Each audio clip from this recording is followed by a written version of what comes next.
आज़म के हवाले से हम बात करें, ताख़ीर का शिकार हो सकता है ये जो इंतखाब है। कल जहां उनकी पार्टी का इजलास था जिसमें उनको नामज़द किया गया बतौर वज़ीर आज़म, लेकिन अब चूँकि हल्फ उठाना था और तकरीब की जानी थी, लेकिन उससे पहले इलेक्शन कमीशन का एक फ़ैसला सामने आ जाता है। कितना फ़र्क पड़ेगा इसका?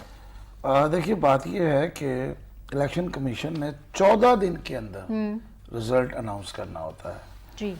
तो 14 दिन आज नहीं हुए, अभी आज 13वां दिन है।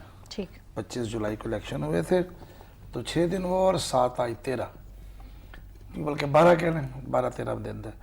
अच्छा, अब इस हवाले से जो असल मसला है वो ये है कि इमरान खान साहब का मशरूत रिजल्ट है। ठीक।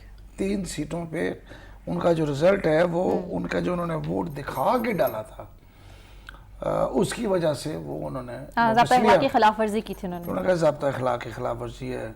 ज़ाब्ता अखलाक की खिलाफ वर्जी जो है वो उनके दूसरे उम्मीदवार परवेज खटक पर भी है। ठीक है, कि उन्होंने लैंग्वेज इस्तेमाल की थी।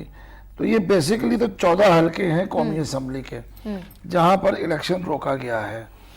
अच्छा, प्रॉब्लम ये आई है कि इस दफा इलेक्शन वो जो सिस्टम निकाला था काउंटिंग का उसकी वजह से लेट हुआ, उस पे दोबारा गिनती का सिलसिला शुरू हुआ जिसकी वजह से रिजल्ट लेट होता गया।